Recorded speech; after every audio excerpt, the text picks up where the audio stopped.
내 입을 넓게 열라. 우리 개역 개정에는 너 입을 크게 열라 이렇게 돼 있는데, 원래 영어 표현은 open wide your mouth, wide, 넓다는 것이죠. 그래서 내 입을 넓게 열어라. And I will fill it. 내가 채울 것이라. 하나님의 일과 사람의 일을 구분해 놓았습니다. 우리 사람은 입을 넓게 여는 일이고, 하나님은 그 넓게 연 입 속에다가 채워주시는 분은 하나님이다. I will fill it.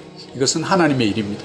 그래서 제가 이걸 놓고 기도 가운데, 하나님 도대체 어떤 입을 그럼 넓게 열어야 되겠습니까? 이것을 우리 성도들에게 말씀은 암송하고 있는데 정확하게 좀 알면 좋겠습니다 라고 기도 가운데, 하나님께서 좀 한 5가지 정도를, 5가지 입을 좀 열었으면 좋겠다 라는 말씀을 좀 묵상 가운데 주셔서 오늘 5가지를 좀 알아보려고 합니다. 코리텐붐이라는 분, 원래 2차 대전 가운데 독일의 홀로코스트의 생존자입니다. 당신이 암송한 성경 구절들은 어느 누구에게도 빼앗기지 않는다라는 참 귀한 말을 우리에게 남겨주었습니다. 코리텐붐이 그 홀로코스트 생존자로서 남기까지 참 죽음의 고비를 수없이 넘기면서 그 두렵고 참 캄캄한 그 감옥에서 그를 지킬 수 있었던 것은 암송했던 말씀이었다. 그래서 그 독일군이 나의 옷은 뺏어가고 유대인들의 생명은 뺏어갈 수 있었지만, 내가 암송했던 그 암송 구절들은 그 누구도 빼앗아갈 수 없더라. 제가 이 참 명언을 보면서 우리가 말씀을 암송해야 하는 이유, 언젠가 기독교가 또 핍박이 오고 성경을 불태우는 일이 있다면, 만약에 여러분 머릿속에 남아있는 성경 구절이 과연 몇 구절이나 될까? 잘해야 요한복음 3장 16절, 창세기 1장 1절, 요한복음 1장 1절 이렇게 해가지고 되겠습니까? 그래서 우리가 암송하는 말씀은 얼마나 귀한지 모릅니다. 그래서 유대인 자녀들은 13세 성인식을 할 때 구약, 창출, 레민신 이 5권을 그냥 다 히브리어로 외워버린다 그럽니다. 그 암기력과 그 머리를 따라갈 민족이 없는 것이에요. 그렇다고 우리 한국 국민보다 머리가 더 좋은 것은 아니랍니다. IQ는 우리가 더 높은데 이것은 행동으로 옮기지 않고 해보지 않은 거예요. 반복하지 않았던 거죠. 이것이 바로 이 전 세계 유대인들의 경제력, 여러분 잘 알지 않습니까? 바로 엄청난 차이를 만들어낸 것이죠. 그래서 이 12가지 말씀이라도 1번부터 12번까지, 12번에서부터 거꾸로 1번까지 이게 왔다 갔다 하면서 하면 이게 어느 순간 하나님께서 여러분의 지혜의 눈을 열어줍니다. 이것이 말씀의 능력이기 때문에 그렇습니다.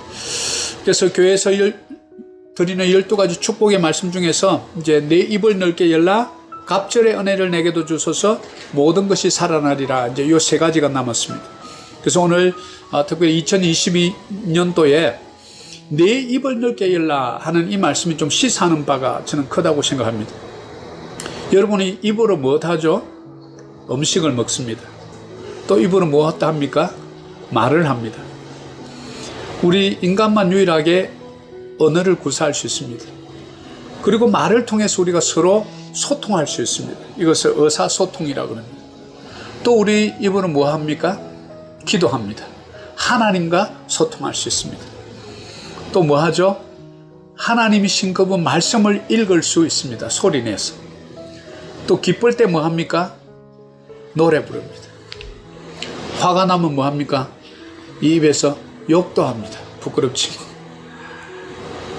그런데 우리가 성경이 내 입을 넓게 열라 내가 채우리라 했을 때는 어떤 입을 도대체 우리가 열기를 하나님은 이 2022년 새 백두에 원하실까? 우리가 열어야 하는 5가지 입을 하나씩 좀 알아보도록 하겠습니다. 첫 번째는 창세기 13장 14절입니다. 같이 한번 봉독합니다. 롯이 아브람을 떠난 후에 여호와께서 아브람에게 이르시되 너는 눈을 들어 너 있는 곳에서 북쪽과 남쪽 그리고 동쪽과 서쪽을 바라보라. 자, 아브라함이 이 장면은 애굽에 있다가 아브라함의 아내 이 사라 때문에 큰 소동이 일어납니다. 그리고 조카 롯과 함께 이제 네겝이라는 사막을 통해서 베델로 애굽에서 이제 올라오게 되죠. 근데 그곳에서 처음으로 아브라함이 제단을 쌓게 됩니다. 그러면서 그때 처음으로 갈대 우르에서 부름받아서 가나안 땅에 도착하고 그곳에서 기근이 심할 때 다시 애굽으로 내려갔다가 큰 소동을 겪은 후에 네겝을 통해서 베델로 올라오면서 처음으로 여호와의 이름을 불렀다고 합니다. 그래서 그곳에 베델에 제단을 쌓게 됩니다. 그런데 그 지역에 땅이 조카 롯과 동거하기에는 넉넉하지 못해서 아브라함과 롯의 목자들이 서로 다투는 것을 보게 됩니다. 그래서 아브라함이 이렇게 말하죠. 조카 롯아, 우리가 서로 친척인데 서로 다투지 말자. 그리고 네가 우하면 내가 자하고 네가 자하면 내가 우할게. 삼촌이 내가 다 양보할게. 이렇게 말해주는 장면이에요. 근데 롯이 좀 조카가 좀 눈치가 있으면 삼촌이 그렇게 얘기하면 아니 삼촌이 먼저 택하세요. 삼촌이 우하면 내가 자하고 삼촌이 자하면 제가 우하겠습니다. 삼촌 때문에 제가 살지 않습니까? 좀 우리가 상식적으로 보면 이렇게 했으면 좋을 텐데 조카 롯은 또 자기 욕심이 있었던 것 같아요. 그래서 눈에 딱 보니까 요단 지역을 딱 보니까 너무 좋은 거예요. 그래서 삼촌도 잊어버리고 삼촌 저는 요 지역을 하겠습니다. 마음이 뭐 성경에 써놓지는 않았지만 아브라함이 조금 섭섭했을 것 같아요. 아직까지 우리 조카가 철이 없구나. 그러면서 다 양보합니다. 그래서 이제 롯이 아브라함을 떠난 후에 그리고 좀 마음이 심숭생숭할 때 여호와께서 나타나십니다. 여러분 살다가 어떤 일을 당하고 마음이 심숭생숭할 때 우리 여호와 하나님이 나타나십니다. 왜냐하면 그분은 우리의 모든 감정과 모든 것을 알고 있고 머리끝부터 발끝까지 알고 계시거든요. 우리의 신음소리까지 듣고 계시거든요. 우리의 한숨소리까지 듣고 계시거든요. 그래서 뭐라 그러냐면 바로 13장 14절입니다. 아브라함아, 마음이 섭섭하니 너 눈 한번 들어봐봐. 사방을 한번 볼래? 네가 보이는 이 모든 땅 보면 사방을 이렇게 돼 있네. 동서남북입니다. 동서남북 모든 땅을 너에게도 주고 네 자손에게 주는데 영원히 주겠다. 얼마나 놀라운 약속인지 모릅니다. 2022년 이 새해에 여러분에게 동서남북 여러분이 바라보고 비전의 입을 여는 모든 것에 영원히 하나님께서 주시는 은혜가 우리 모두에게 있기를 축복합니다. 이것이 첫 번째 비전의 입을 넓게 열라. 여러분의 비전입니다. 사업하시는 분은 비전을 좀 크게 잡으세요. 사업의 목표를 2배 정도 잡아보세요. 정 안 되면 130%라도 이렇게 100%를 잡지 말고, 또 사역을 하시는 분은 3명 영혼을 적어냈지만 6명, 7명 이렇게 좀 입을 넓게 열어보세요. 그러면 우리는 입을 열었지만 채우시는 분은 누구시라고요? 여호와 하나님이시라. 동서남북을 바라보라. 우리가 게을렀어요. 앞만 봐요. 앞만. 그러면 한 방향밖에 못 보는 거예요. 동서남북을 다 보려면 어떻게 해야 돼요? 한 바퀴 이렇게 빙 돌아야 됩니다. 뭡니까? 두루 다니며 내가 해야 될 어떤 일, 사역, 업무, 비즈니스 어떤 거든 빙 돌아보라는 거예요. 현지를 한 곳만 보지 말고 동서남북 다 보라. 그 여호수아에게도 똑같은 얘기를 합니다. 네 발바닥으로 밟는 모든 땅을 내가 너에게 주겠다. 뭡니까? 우리 인간이 해야 될 분명한 역할을 상기시켜 줍니다. 우리는 나가지도 않고 동서남북 고개를 들어서 보지도 않고 하나님 그냥 주세요. 이거는 믿음이 좋은 게 아니고 게을른 겁니다. 우리는 게을른 것을 믿음 좋다고 착각하는 경우가 참 많아요. 우리가 해야 되는 일은 동서남북을 바라보는 일이에요. 그러면 하나님이 하실 일은 동서남북 바라본 것을 주시는 일이에요. 그분은 주실 수 있는 능력이 있는 줄 믿습니다. 전능자이기 때문에 그렇습니다. 두 번째 우리가 열어야 되는 입술은 뭘까요? 비전의 입을 넓게 열었습니다.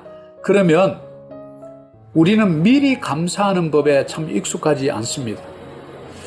그래서 하나님께서 우리가 2022년 새해에 주시는 내 입을 넓게 열라 두 번째 메시지는 바로 감사의 입을 넓게 열라입니다.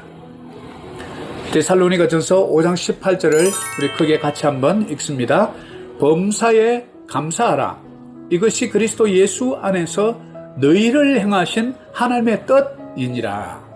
하나님이 꼭 집어서 이것은 내 뜻이야, 내가 원하는 거 이거야 라고 해주는 뜻이 있습니다. 몇 번 제가 설교한 적이 있는데, 그래서 성경을 읽으시다가 이것이 하나님의 뜻이니라 이렇게 놓으면 빨리 옆에다가 노트에다가 하나님의 뜻 1번, 하나님의 뜻 2번 적어 놓으세요. 하나님의 뜻이 뭐라고요?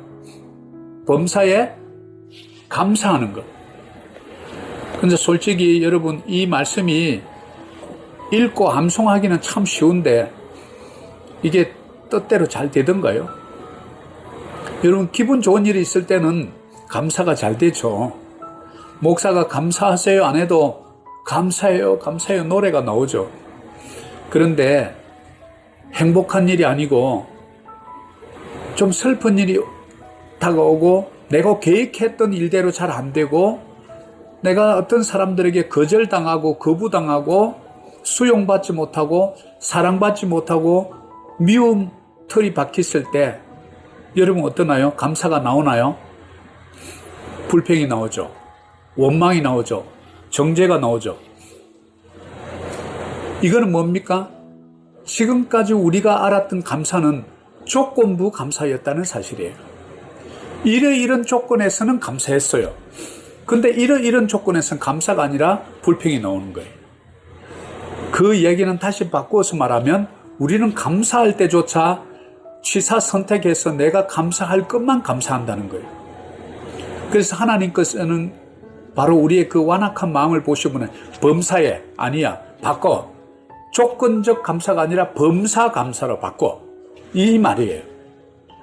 In everything, 모든 거에는 뭐가 들어있는데요? 희노애락, 슬픈 일, 기쁜 일, 행복한 일, 그냥 아주 가슴 아픈 일, 눈물겨운 일, 빈축 사는 일, 남에게 그냥 손가락질 받는 이런 부끄럽고 수치를 당하는 일, 이런 것까지도 감사하라. 자, 그러면 우리가 그런 생각을 해볼 수 있습니다. 도대체 이렇게 하려면 어떻게 해야, 예를 들어서 우리 자녀가 대학에 가야 되는데 실패했어. 근데 그 자녀 보고 누구야 참 감사하다 내가 떨어져서, 이렇게 하면 그 자녀가 믿음이 좀 있어서 그 속뜻을 알면 다행인데, 야, 우리 아버지는 내가 대학 떨어져도 감사하다네. 아빠, 내 아빠 맞아? 이렇게 얘기하면 그것도 참 이렇게 집안에 싸움 납니다. 어머니도 마찬가지.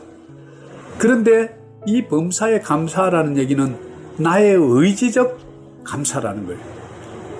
의지적으로, 그럼에도 불구하고 신앙이라고 그래요. In spite of 또는 although, 그렇지 아니함에도 불구하고 감사하라. 그리 아니하실지라도, 다니엘의 기도에 놀라운 부분이 바로 그거 아닙니까? 설사 내가 그냥 팔팔 끓는데 밑에 불구덩이에 들어가서 우리 하나님께서 살려줄 것을 믿지만 그리 아니하실지라도, 내가 원하는 대로 안 됐을지라도 감사하는 감사가 하나님 보시기에는 참 감사라는 거예요. 우리 인간이 볼 때는 조건적으로 취사 선택하고 이런 것만 감사해요. 그거는 하나님 볼 때 감사가 아닙니다. 인간의 욕심이지. 그래서 2022년 어떤 일을 만나든지 어떤 일을 닥치든지 주님께서 주신 일이라면 감사합니다. 주님만 바라보겠습니다. 이 슬픔 뒤에, 이 아픔 뒤에, 이 실패 뒤에 하나님께서 숨겨놓은 보물이 있는 줄 믿습니다. 주님 그것을 발견하게 해주세요. 이게 두 번째 믿음입니다. 뭡니까? 감사의 입술을 넓게 열라. 아멘이시죠? 그래서 비전의 입을 넓게 열어서 뭔가를 시도합니다. 그런데 생각대로 잘 안 돼요. 그럴 때 어떻게 하라고요? 그냥 때리치울. 내가 뭐 할 일이 없어 이거 하는 줄 알아? 그냥 때리치워 이러지 마시고, 하나님 내 비전을 열었는데 채워주시겠다 했지만 지금 내 눈에는 이렇게 보이지만 하나님께서 더 좋은 것 주시기 원하시는 아버지인 줄 믿습니다 하면서 이것도 잘 참고 인내함으로 나아가면 주님께서 30배, 60배, 100배로 숨겨놓은 비밀이 있는 줄 믿습니다. 아버지 믿습니다 하고 나가는 게 뭐예요? 감사예요. 이게 조건부 감사가 아니고 범사 감사. 그래서 범사 감사의 입을 넓게 열라. 이것이 두 번째 하나님께서 우리에게 주시는 하나님의 놀라운 조언입니다. 세 번째입니다. 그러면 우리가 비전의 입을 넓게 열고 또 어떤 좋지 않은 상황을 맞닥뜨릴 때 조건부 감사가 아니라 범사 감사로 바꿨어요. 뭐든지 감사해. 뭔가 안 돼도, 내 몸이 아파도, 하나님 몸이 아프니까 내 건강 돌아보게 되네요. 또 이별을 하신 분들 참 그 없던 자리, 빈자리가 참 크네요. 있을 때 잘하겠습니다. 이렇게 자꾸 이제 바꾸어 가는 거죠. 그러면 그렇게 이제 감사의 입술을 배우는데, 감사의 입술 중에 가장 귀한 감사의 입술이 뭐냐면 세 번째입니다. 축복의 입술을 넓게 열라. 감사의 또 다른 말은 남을 축복하는 거예요. 나를 위해서 핍박하는 자를 위해서 기도하라. 내 원수 같은 그 사람을 위해서 기도하라. 그래서 그 말씀을 창세기 저는 12장 3절에서 하나님의 뜻을 찾았습니다. 같이 한번 봉독합니다. 너를 축복하는 자에게는 내가 복을 내리고 너를 저주하는 자에게는 내가 저주하리니 땅의 모든 족속이 너로 말미암아 뭐를 얻을 것이라? 복을 얻을 것이라. 누구 때문에요? 저와 여러분 때문에. 저와 여러분 때문에 필리핀이 복받기를 소망합니다. 저와 여러분 때문에 이곳에 필리핀 많은 사람들이 또 우리 선교사님들을 통해서 영적인 복, 물질의 복, 정신적인 복이 넘치기를 소망합니다. 또 우리 성도들 때문에 한국에 있는 우리 형제 자매들이 복받기를 소망합니다. 왜냐하면 여러분들 축복의 입술이 대줄 때 그게 가능해요. 그래서 감사의 입술을 열었는데 감사하면서 저주할 수는 없잖아요. 한 입에서 단물과 선물을 낼 수는 없잖아요. 그래서 어떻게 하느냐? 축복하기 시작하는 겁니다. 누구부터 축복하느냐면, 죄송해요, 제일 꼴보기 싫은 사람부터. 그래서 제가 한번 이걸 해봤습니다. 제가 안 해보고 또 성도님들께 하라 그러면 좀 안 되잖아요. 제가 저 아내와 함께 이제 걷기 운동을 하루에 한 8,000보에서 10,000보 이렇게 걷는데, 그러면서 발을 이렇게 어느 순간 제가 걷다가 주님, 이분 축복합니다. 얼마나 복을 못 받았으면 이렇게 참 앙칼지게 이럴까요? 주님 축복 좀 해주세요. 주님 이분도 좀 축복해 주세요. 참 힘들어하는 것 같습니다. 이분도 축복해. 그래서 발걸음을 이렇게 뗄 때마다 한 사람을 생각하면서 저 축복하기 시작했는데요. 그전에는 어떤 분을 떠올리면 미웠어요. 솔직히 밉더라고. 그런데 제가 의지적으로 축복하기 시작하면서 그분을 생각하면 뭐로 바뀌었냐면 미움에서 불쌍하게 바뀌었어요. 참 그분 불쌍하다. 아이고 불쌍하다. 이렇게 바뀌더라고. 뭐가 바뀐 거죠? 저의 입술이 바뀌니까 저의 마음이 바뀌더라고. 그렇구나. 내 마음을 바꾸는 것은 하나님의 명령 따라 순종할 때 우리의 마음을 바꿀 수가 있구나. 그래서 비전의 입을 열고 감사의 입을 열고 그리고 축복의 입을 열어야 되겠다. 그래서 제가 우리 가문을 축복하기 시작했고요. 우리 교회를 축복하기 시작했고 우리 교우들 한 분 한 분의 이름을 부르면서 제가 축복하기 시작했습니다. 좀 됐습니다. 여러분들도 저를 위해서도 좀 그렇게 해주세요. 예, 그럴 때 우리 교회가 강건해지고 감사하고 축복하는데 사단이 설 자리가 없습니다. 마귀가 비집고 들어올 자리가 없어요. 왜냐하면 사단과 마귀는 우리를 죽이고 멸망시키고 도둑질하기 위해서 오는 거지 우리에게 풍성한 생명을 주고 축복하고 감사하라고 한 것이 아니기 때문에 그래요. 그래서 세 번째 입술 뭐를 열어야 된다고요? 축복. 옆에 있는 분들에게 축복 좀 해보세요. 누구누구야 축복한다.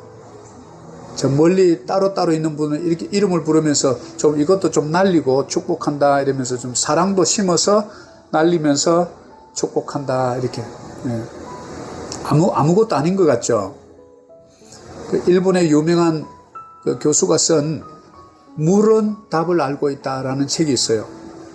우리 이 소리에 파동이 있다는 거 아시죠? 그래서 축복의 말을 계속 듣고 큰 자녀들은 축복의 자녀가 됩니다. 근데 늘 저주의 말, 심한 욕설, 왕따 이런 말을 많이 듣고 자라는 아들은요 나중에 흉악범이 될 확률이 커요. 그래서 교회에서 특별히 성도들이 우리 자녀들에게 자꾸 축복해 줘야 합니다. 어떤 때는 막 애매기고 속썩이 아이고 그냥 꼴밤 하나 주고 싶어도 아이고 그냥 축복한다 이놈아 복 받아라 이렇게 나와야 돼요. 예? 자꾸 복을. 왜? 우리의 입술은 축복하는데 귀한 은혜가 있기 때문에 그래요. 우리가 축복의 입술로 바뀌면서 늘 누가 물으면 왜 그렇게 열심히 일합니까 하면 가난한 자 구제하고 나누기 위해서 돈 법니다. 이런 응답이 있는 저와 여러분 되기를 축복합니다. 자, 네 번째입니다. 네 번째는 이제는 입을 열어서 축복하는 가장 소중한 축복은 뭘까? 바로 하나님의 말씀에 입을 여는 것입니다. 사도행전 15장 35절 같이 봅니다. 바울과 바나바는 안디옥에서 유하며 수다한 다른 사람들과 함께 주의 말씀을 가르치며 전파하니라. 자, 우리가 비전의 입을 넓게 열라, 감사의 입을 넓게 열라. 감사의 입술 중에 가장 귀한 것은 축복의 입술이다. 그럼 축복의 입술 중에 가장 귀한 것은 뭐냐? 말씀의 입이다. 말씀을 주는 것이다. 바로 이 장면은 사도행전 15장은 바로 사도 바울의 이 삶 가운데 그는 처음에 그리스도인들을 핍박하던 핍박자에서 그리스도의 말씀을 전하는 선교사 바울의 삶을 살게 됩니다. 이 얼마나 놀라운 하나님의 섭리이고 우리 인생을 향한 하나님의 계획인지 모릅니다. 하나님은 누구든지 그분의 뜻 가운데 그분의 섭리대로 움직여 나가시는 줄 믿습니다. 실력 없는 나 같은 자도, 능력도 없고 자격도 없는 나 같은 자도 그저 우리에게 사랑의 눈이 멀어서 우리 하나님 우리밖에 모릅니다.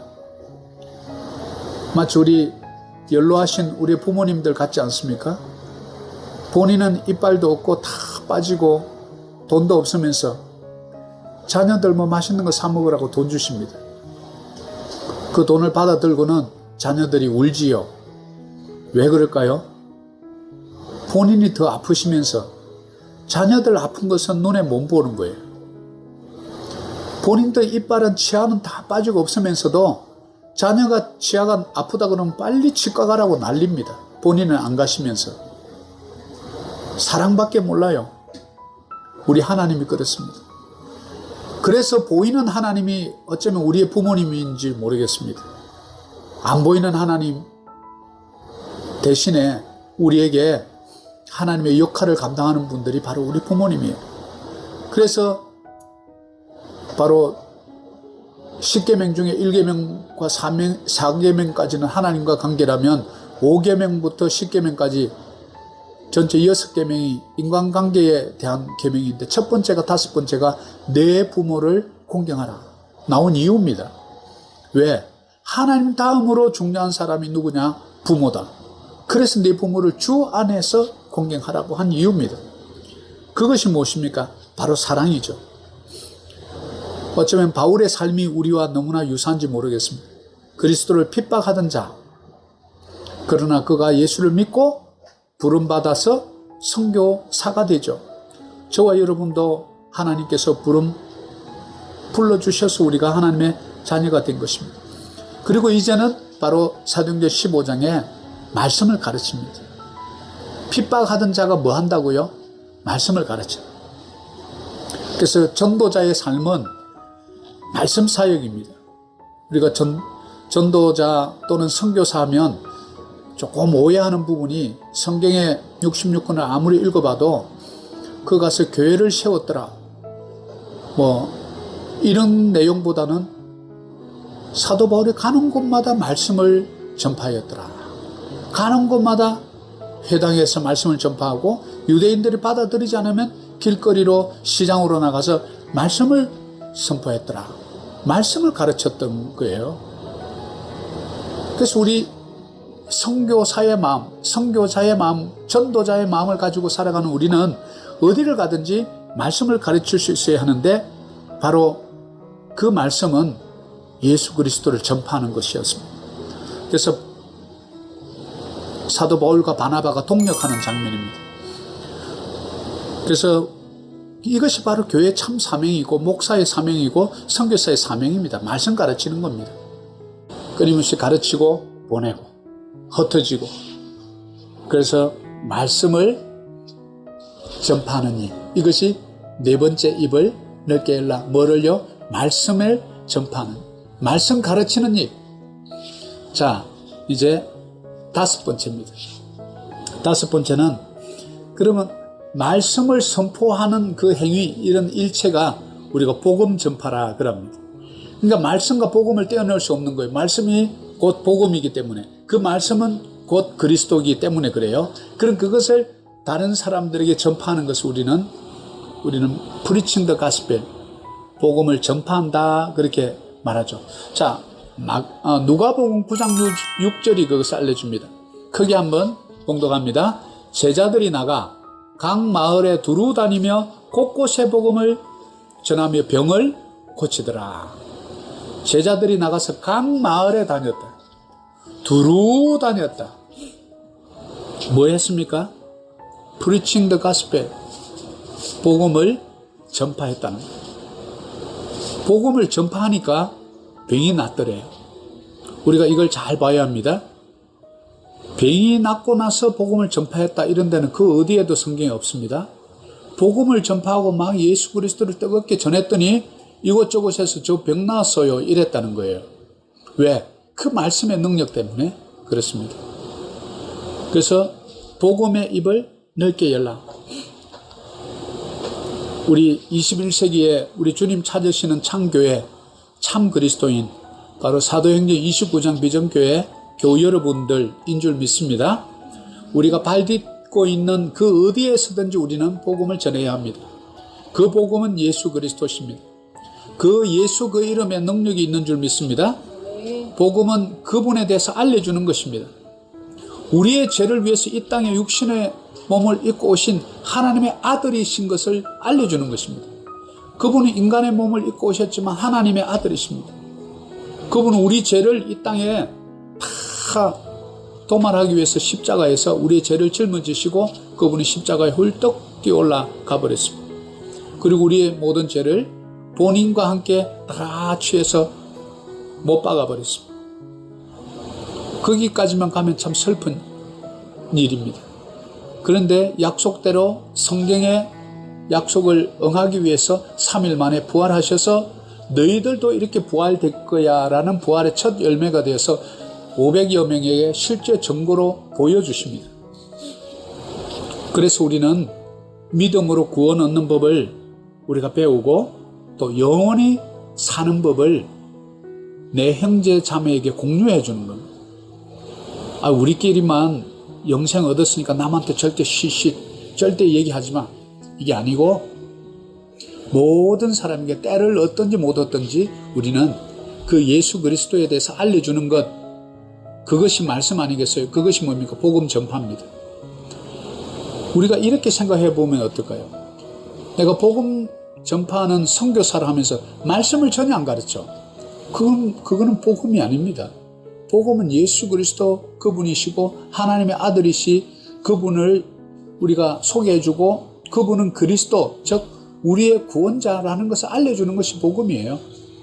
그래서 바로 바울과 바나바가 다니는 곳마다 굉장히 강조했던 두 가지는 예수 그리스도의 십자가의 죽으심, 부활하심, 이 두 가지가 키워드였어요. 우리 그거는 할 수 있잖아요. 예수님이 이 땅에 오셔서 우리의 죄 때문에 죽으셨습니다. 두 번째, 근데 그분은 약속대로 3일 만에 부활하셨습니다.